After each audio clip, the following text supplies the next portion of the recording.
Halo teman-teman semua, kami dari mahasiswa Unsia, Universitas Fiber Asia. Saat ini kami ingin mempresentasikan tugas dari Pak Dery dalam mata kuliah pengantar perpajakan dengan judul Prosedur Perhitungan PPh 21 saat karyawan di PHK dampak pandemi COVID-19 dipresentasikan oleh Kak Ita Mufidah dengan saya Yeni Karmila, Ansori Yahtian, Kak Putri Puspitasari, dan Kak Devi Narantika Lapis. Penelitian ini dilatar belakangi oleh kehadiran COVID-19 yang menyebabkan terjadi penurunan aktivitas ekonomi yang diduga dapat berdampak negatif terhadap pajak penghasilan pasal 21 di Indonesia. Penelitian ini bertujuan untuk mengetahui dampak COVID-19 terhadap penerimaan pajak penghasilan pasal 21 bagi karyawan yang di PHK. Metode pengumpulan data adalah studi pustaka. Metode analisis adalah analisis deskriptif, kuantitatif, dan kualitatif. Hasil penelitian ini menunjukkan bahwa COVID-19 berdampak negatif terhadap target dan realisasi penerimaan pajak penghasilan pasal 21 di Indonesia. Masa pandemi yang menyelimuti banyak negara, khususnya Indonesia, selama setahun lebih telah memberikan banyak dampak negatif terhadap banyak orang, baik dari segi pendidikan, transportasi, dan tentunya ekonomi. Dari segi ekonomi sendiri, berkat pemberlakuan pembatasan sosial berskala besar atau PSBB maupun karantina di wilayah menyebabkan beberapa perusahaan harus merumahkan bahkan melakukan pemutusan hubungan kerja tenaga kerjanya akibat ekonomi yang mengalami penurunan. Sampai dengan 30 Agustus 2020, data Kementerian Tenaga Kerja menyebutkan ada 1,5 juta pekerja yang di PHK dan dirumahkan. Sampai dengan 30 Agustus 2020, data Kementerian Tenaga Kerja menyebutkan ada 1,5 juta pekerja yang di PHK dan dirumahkan. Keadaan ini menyebabkan banyak pekerja yang kehilangan pendapatannya, serta peralihan status karyawan menjadi non-karyawan. Dalam proses PHK, perusahaan harus membayar pesangon sebagaimana diatur dalam Undang-Undang Nomor 13 Tahun 2003 tentang Ketenagakerjaan Pasal 156. Jika terjadi pemutusan hubungan kerja, maka pengusaha diwajibkan membayar penghargaan masa kerja dan atau pesangon beserta uang penggantian hak yang seharusnya diterima oleh karyawan. Sebagai dasar perhitungan uang pesangon, komponen yang digunakan mencakup upah pokok dan berbagai macam bentuk tunjangan yang bersifat tetap. Undang-Undang Nomor 13 Tahun 2000. Wajib pajak dapat melakukan pelaporan, perhitungan, dan pembayaran pajak, objek pajak atau objek bukan pajak, harta, serta kewajiban sesuai ketentuan peraturan Undang-Undang Perpajakan, Perhitungan, atau Pembayaran Pajak yang terhutang sesuai tagihan dan ketentuan hukum perundangan perpajakan dengan menggunakan Surat Pemberitahuan Pajak, Undang-Undang Nomor 16 Tahun 2009. Dalam Undang-Undang Nomor 28 Tahun 2007, perubahan ketiga atas Undang-Undang Nomor 6 Tahun 1983 Pasal 3 Ayat 1 tentang ketentuan umum dan tata cara perpajakan, di mana setiap WP harus mengisi SPT dengan benar, lengkap, jelas, menandatangani serta menyampaikan SPT tersebut. Hal ini dipertegas dengan adanya penyampaian dari akun resmi Twitter Ditjen Pajak DJP yang menjelaskan bahwa setiap orang yang memiliki NPWP akan selalu diharuskan untuk melaporkan SPT tahunannya. Selain itu, melalui kontak center DJP yaitu Kring Pajak melalui akun Twitternya yang memaparkan bila WP memiliki NPWP aktif, WP tersebut tetap diwajibkan untuk melaporkan SPT tahunan. Pengertian pajak. Menurut Pasal 1 Ayat 1 Undang-Undang Nomor 6 Tahun 1983, sebagaimana telah disempurnakan terakhir dengan Undang-Undang Nomor 16 Tahun 2009 tentang Ketentuan Umum dan Tata Cara Perpajakan. Pajak merupakan kontribusi wajib kepada negara yang bersifat memaksa berdasarkan undang-undang dengan tidak mendapat imbalan secara langsung dan digunakan untuk keperluan negara bagi sebesar-besarnya kemakmuran rakyat. PPh Pasal 21. Menurut Peraturan Menteri Keuangan Nomor 252 PMK 03/2008, PPh Pasal 21 adalah pajak atas penghasilan berupa gaji, upah, honorarium, tunjangan, dan pembayaran lain dengan nama dan dalam bentuk apapun sehubungan dengan pekerjaan atau jabatan, jasa, dan kegiatan yang dilakukan oleh orang pribadi subjek pajak dalam negeri, sebagaimana dimaksud dalam pasal 21 PMK nomor 25 PMK 03 2008. Subjek PPh pasal 21 menurut Undang-Undang Nomor 36 Tahun 2008 yaitu orang pribadi dalam negeri, yaitu orang pribadi yang bertempat tinggal di Indonesia lebih dari 183 hari dalam 12 bulan atau dalam 1 tahun pajak berada di Indonesia dan mempunyai niat bertempat tinggal di Indonesia. Orang pribadi luar negeri, yaitu orang pribadi yang tidak bertempat tinggal atau berada di Indonesia tidak lebih dari 183 hari dalam 12 bulan. Kemudian badan, yaitu badan yang didirikan atau bertempat kedudukan di Indonesia, kecuali unit tertentu dari badan pemerintah. Kemudian warisan yang belum terbagi, yaitu warisan yang belum terbagi sebagai satu kesatuan menggantikan yang berhak. Kemudian, bentuk usaha tetap adalah bentuk usaha yang dipergunakan oleh orang pribadi yang tidak bertempat tinggal di Indonesia dan badan yang tidak didirikan dan tidak bertempat kedudukan di Indonesia untuk menjalankan usaha atau melakukan kegiatan di Indonesia. Yang tidak menurut subjek pajak menurut Undang-Undang Nomor 36 Tahun 2008 yaitu kantor perwakilan negara asing, pejabat perwakilan diplomatik dan konsulat atau pejabat lain dari negara asing. Ketiga, organisasi internasional, kemudian yang terakhir pejabat organisasi internasional. Berikutnya, presentasinya akan dilanjutkan oleh Kak Putri. Silakan Kak Putri. Menurut PMK 08/2008 Perintah Ayat 1 dan 4, penghasilan yang dipotong PPh pasal 21 yaitu 1. Penghasilan yang diterima oleh pegawai tetap, baik berupa penghasilan bersifat tetap maupun bersatu. 2. Penghasilan yang diterima atau diperoleh menerima pensiun secara tertentu berupa uang pensiun atau jenisnya. 3. Penghasilan sehubungan dengan usaha kerja dan penghasilan sehubungan dengan pensiun dan diterima secara sekaligus berupa uang pesangon, uang manfaat pensiun, tunjangan hari tua, tunjangan hari tua, dan pembayaran jenis. 4. Penghasilan tidak tetap atau tenaga kerja berupa upah dan upah mingguan, upah satuan, upah bolongan atau upah yang dibayarkan secara bulanan. 5. Imbalan berikan pegawai antara lain berupa honorarium, komisi, dan imbalan sejenis dengan nama dan apapun sebagai imbalan sehubungan dengan pekerjaan, jasa, dan kegiatan yang dilakukan. 6. Imbalan kepada peserta kegiatan antara lain berupa uang saku, uang representasi, uang rapat, honorarium, hadiah atau penghargaan dengan nama dan dalam bentuk apapun, dan imbalan sejenis dengan nama apapun. 7.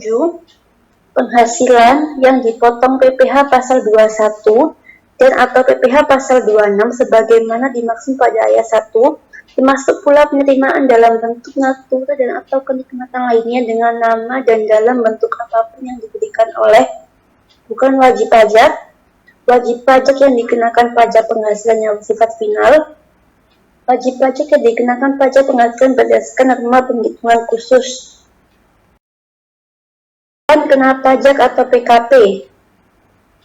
Undang-Undang Nomor 36 Tahun 2008 Pasal 6 Ayat 1, PKP adalah penghasilan wajib pajak dalam negeri dan bentuk usaha tetap yang ditentukan berdasarkan penghasilan bruto dikurangi biaya untuk mendapatkan, menagih, dan memelihara penghasilan dalam 1 tahun pajak. Dengan kata lain, penghasilan kena pajak atau PKP adalah penghasilan wajib pajak yang menjadi dasar menghitung pajak penghasilan dalam 1 tahun pajak, dihitung dengan cara mengurangkan dari penghasilan, di mana setiap wajib pajak yang telah mempunyai penghasilan wajib untuk membayar pajak dan menghitung pajak sesuai dengan undang-undang dan peraturan perpajakan.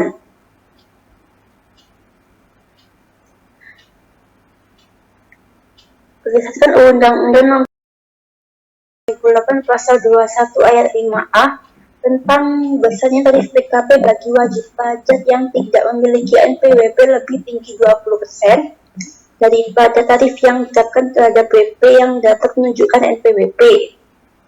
Penghasilan tidak kena pajak atau PTKP.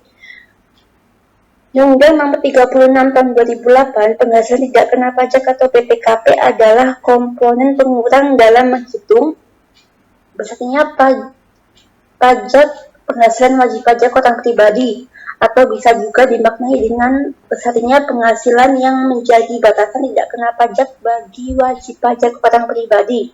Penghasilan tidak kena pajak atau PTKP berfungsi sebagai pengurang penghasilan neto wajib pajak, sehingga PTKP menjadi pengurangan dari dasar perhitungan pajak penghasilan atau PPh pasal 21 yang harus dibayarkan oleh wajib pajak. Dan bagi wajib pajak yang penghasilannya di bawah PTKP, maka pajak penghasilannya dianggap nihil atau tidak kena pajak penghasilan.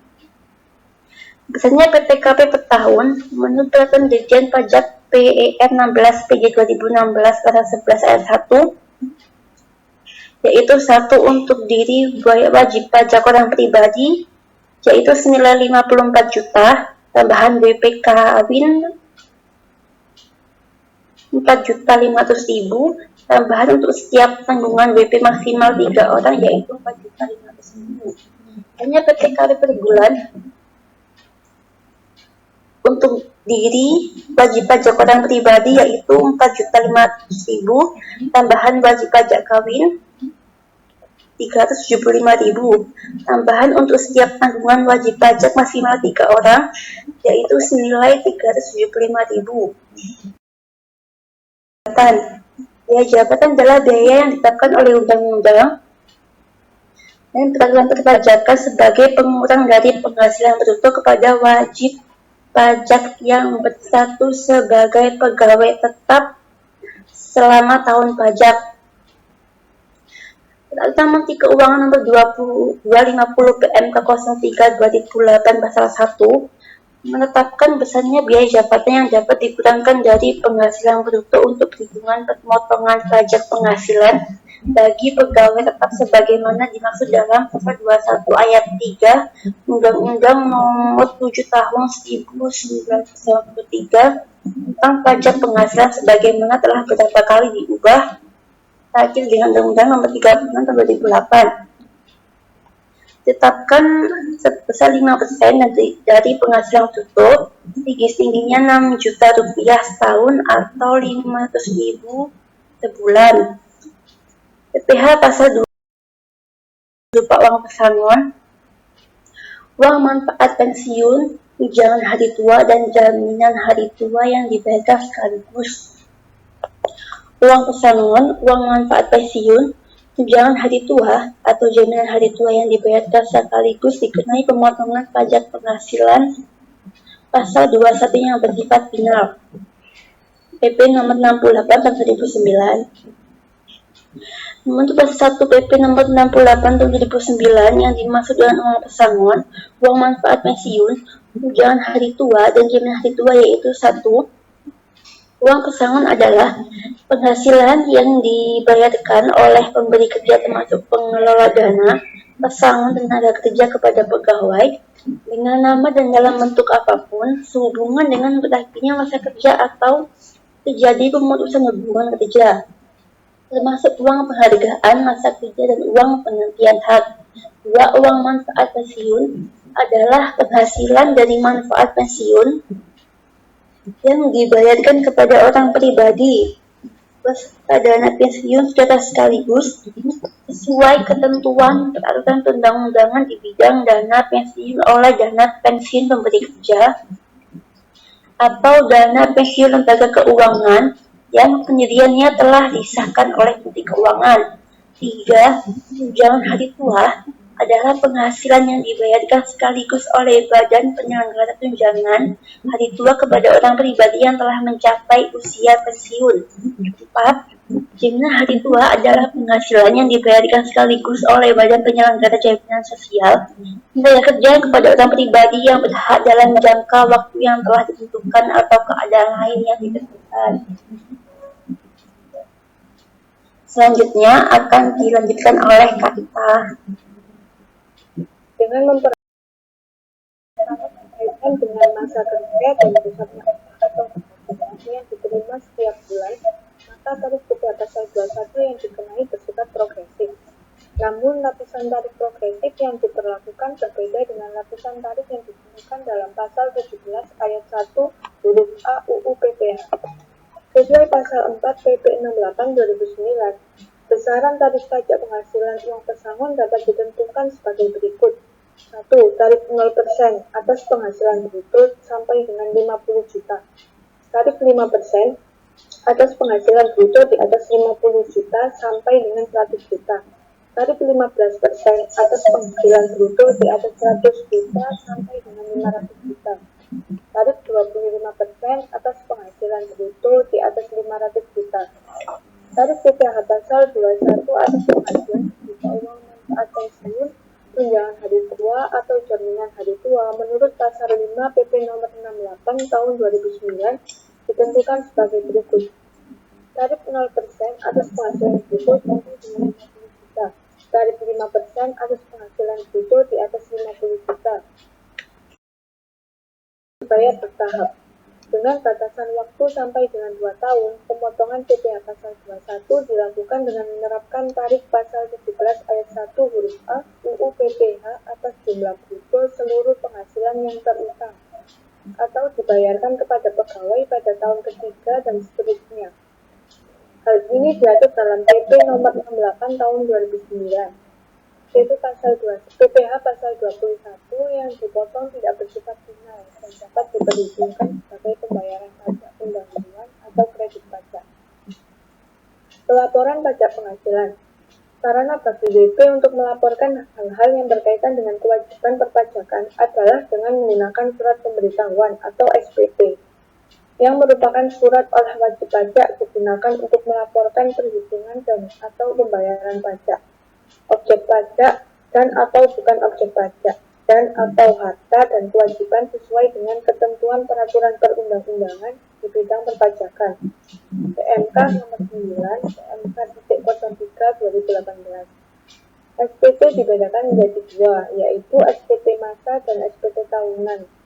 SPT masa yaitu SPT yang digunakan untuk melakukan pelaporan atas pembayaran pajak bulanan. SPT masa terdiri atas 1. SPT masa PPh pasal 21 dan pasal 26. 2. SPT masa PPh pasal 22. 3. SPT masa PPh pasal 23 dan pasal 26. 4. SPT masa PPh pasal 4 ayat 2. 5. SPT masa PPh pasal 15. 6. SPT masa PPN dan PPNBM. 7. SPT masa PPN dan PPNBM bagi pemungut, yaitu SPT yang digunakan untuk pelaporan tahunan. SPT tahunan terdiri atas 1.